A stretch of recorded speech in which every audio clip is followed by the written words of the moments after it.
but I accepted their offer, and then they asked all these questions before they would submit payment, which was not a big deal. I answered all the questions. This is the first episode of the new month, so we like to go over the YouTube numbers because I just like to be transparent with you guys and show you everything I'm making from not only the eBay business, but I also like showing you the behind the scenes on the YouTube side of the house. It is amazing how soon as October 1st hit, I can see the traffic numbers go up.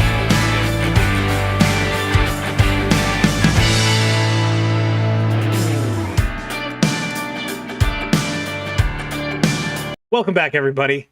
This has been another phenomenal week. Also, this video might be out a little late today. I slept in today. It was phenomenal. Again, 2 weeks in a row, waking up on the right side of the bed, having a great morning, having a great week. Q4 has officially kicked off. It's going pretty good for me. We'll talk about that today.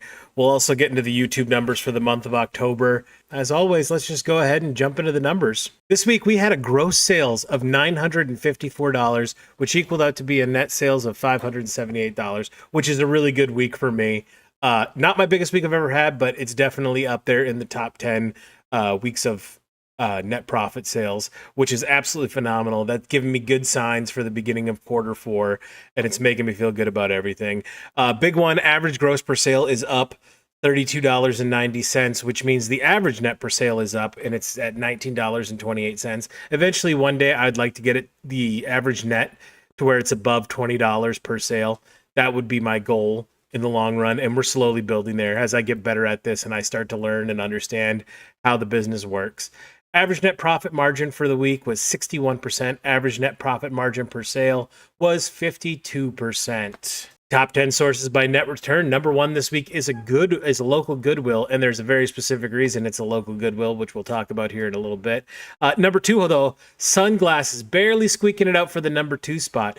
Yesterday morning when I woke up, sunglasses were sitting in the number 5 spot, and we had a great sunglass day yesterday, which ended up boosting it and barely overtaking the number 2 spot away from my mom and dad's China collection, which we will also talk about here coming up. Spent a total of $0 on new inventory. That is true.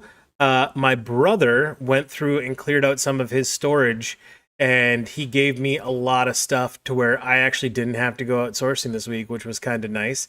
However, I am getting low on sunglasses and I am getting low on remotes.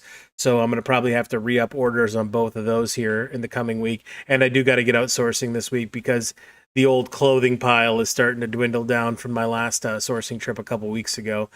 Cost of goods sold this week was $67.55. I spent a total of $144 on marketplace fees and a total of $164 on shipping labels with all the different parcel services.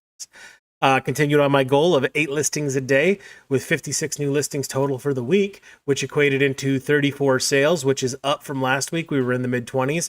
30 is about where we sit on average, so now we're in the mid-30s. It's a nice little bounce back for the week. The average time to list something in my store this week was 2 months. The average time to sell something in my store this week was 7 months. I had a 648% return on investment and an average return on investment per sale of 694%. Jumping into the top 10, number 10 is this vintage Polo Ralph Lauren Taylor Shorts men's 38 beige chino pleated. I picked these shorts up for $3.42 from a local Goodwill. They sold on eBay for $29.13.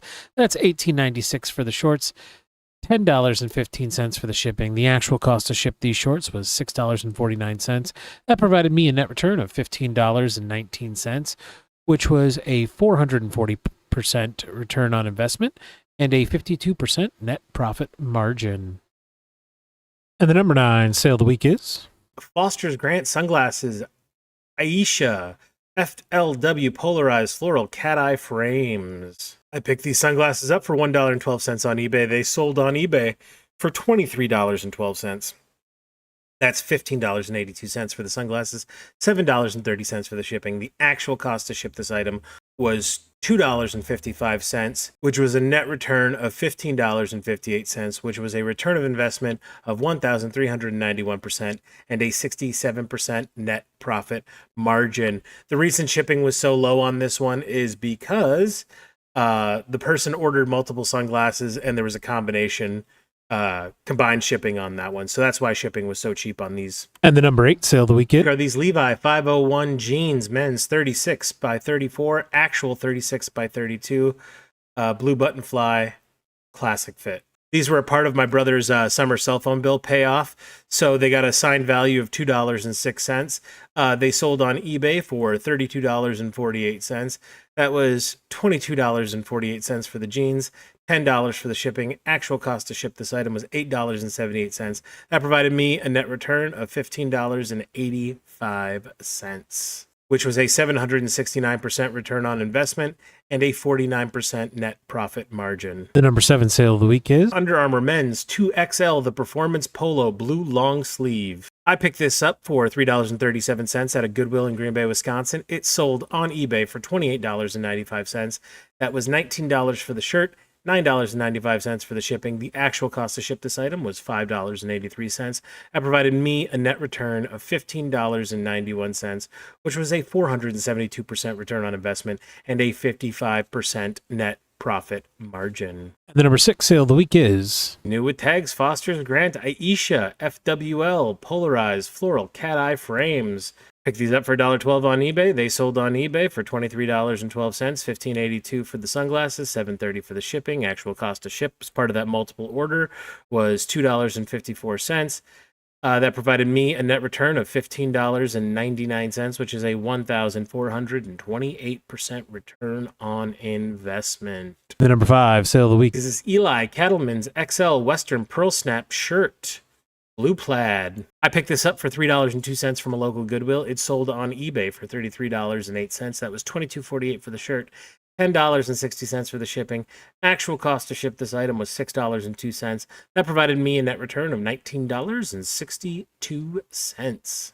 The number 4 sale of the week. Here are these Adidas Icon Bounce baseball cleats, size 9, white and blue, metal spikes. I picked these shoes up for $3.02 from a local Goodwill. They sold on eBay for $40 even. That was $30 for the shoes, $10 for the shipping. Actual cost to ship this item was $8.98. That provided me a net return of $22.71, which was a 752% return on investment and a 57% net profit margin. Number 3 sale of the week are these vintage Johnson Woolen Mills men's pants, 48 by 32, wool Adirondack plaid U.S. hunting pants. I picked these pants up for $0 from my mom and dad in their move. They sold on eBay for $81.98. That was $71.98 for the pants, $10 for the shipping. Actual cost to ship this item was $8.24. That provided me a net return of $61.51, infinite return on investment, and a 75% net profit margin. Number 2 sale of the week coming from Mom and Dad's China. It's this vintage Haviland 8.5-inch gold-rimmed plate monogrammed with an H, white porcelain scalloped. Like I said, I got these from my Mom and Dad's China collection when they moved. Cost me $0 for the item. Sold on eBay for $106.10. That was $90 for the plates, $16.10 for the shipping. Actual cost to ship this item was $9.61. That provided me a net return of $79.29, which was an infinite return on investment and a 75% net profit margin.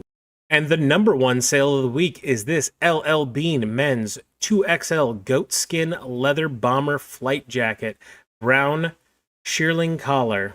I picked this up from a local Goodwill for $3.75. It sold on eBay for $175, which was $160 for the jacket, $15 for the shipping. Actual cost to ship this item was $11.72.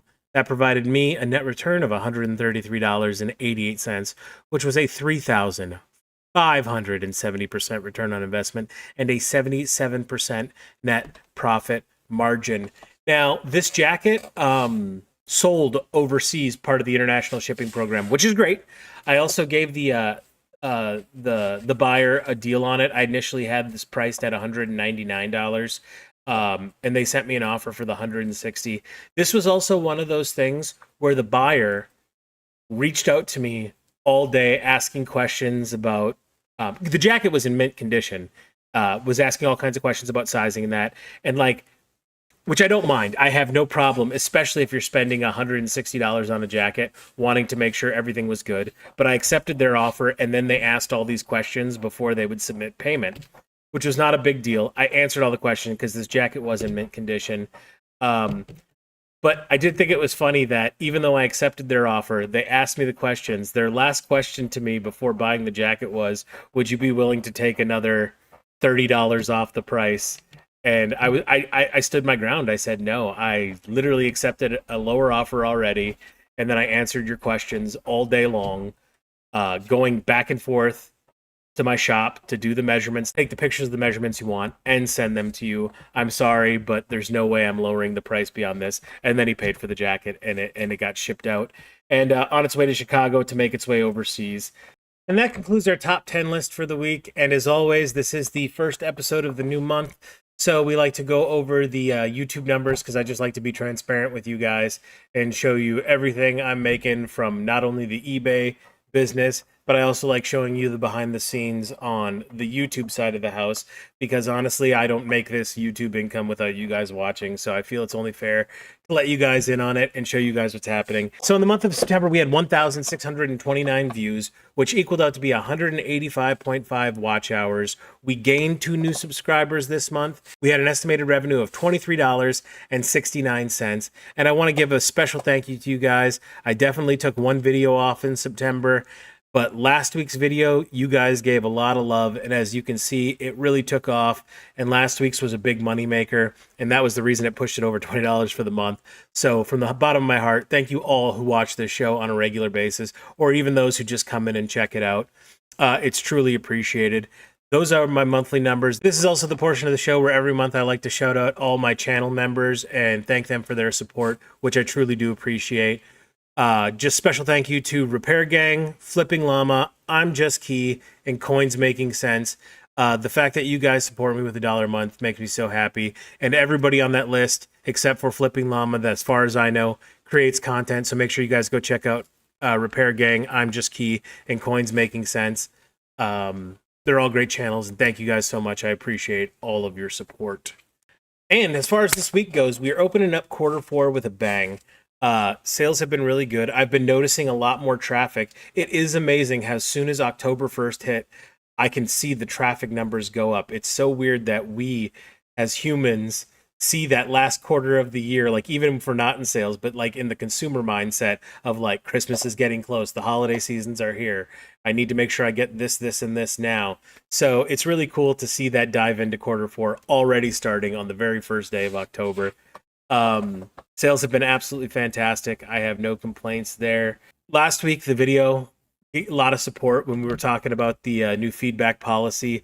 I will say now, I think I have hit the apex of where this automated comment's going to go. It's going to stick in that 110 to 120 positive feedbacks for the month. Why? Because that's how many items I sell a month.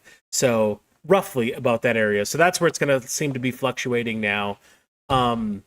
I still haven't fully developed how I feel about it, whether it's a good thing or bad thing. I think you guys had some great comments last week that really opened up my mind and saw me thinking about it from a different angle. One person specifically said that as a buyer, they don't like it because there's times where they're not completely satisfied with the service, where they want to leave a positive comment, but the service wasn't terrible enough to warrant a neutral or a negative feedback. And the only way they had to combat that was by not leaving a comment at all, by not leaving a comment in any direction, which I completely understand. And I actually thought that was a very good point to where you can't make that statement there.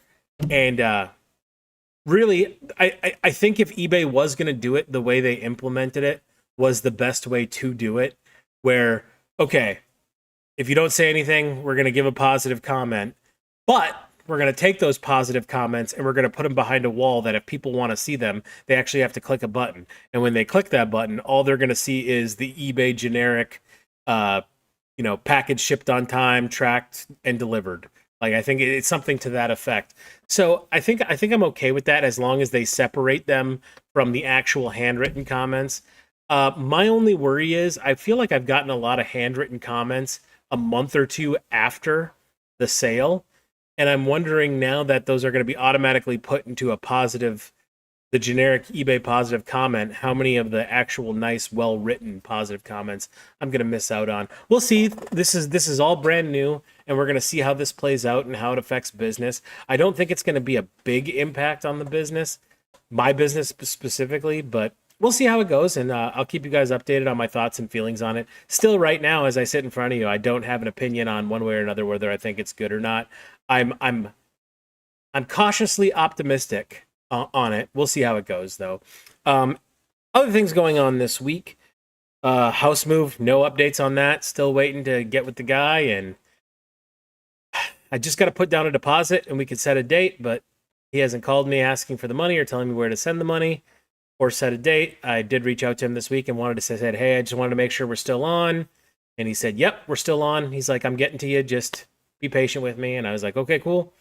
So we'll see how that goes. College is going good. Grades are still maintaining high. I did get an A-, which I'm not going to cry about, especially not when I got an C+ this semester. So, but my average is still above an A. Other than that, I got really nothing else to share. For everybody who came and stopped by last week and checked out that episode, who was new, truly appreciate it. If you're new to this episode, would greatly appreciate it if you hit the subscribe button if you liked what you saw, and if you did like the content, make sure you hit the like button to let me know you liked it, because that's what drives me into the topics and things I talk about, and it lets me know how I'm doing. So I truly appreciate it. If you guys have anything you want me to talk about, sound off in the comments. Let me know below, and I will definitely consider anything to talk about here on the Sunday show. But other than that, that's all I got for the week.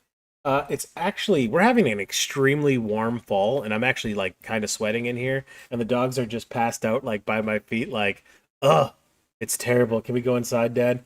So I'm gonna go ahead and kill the video here, start editing it so I can get it out to you guys. As always, I hope you guys had a great week. I hope you all have a great week to come. Remember, I'll see you guys next Sunday, unless I sleep in or don't make an episode.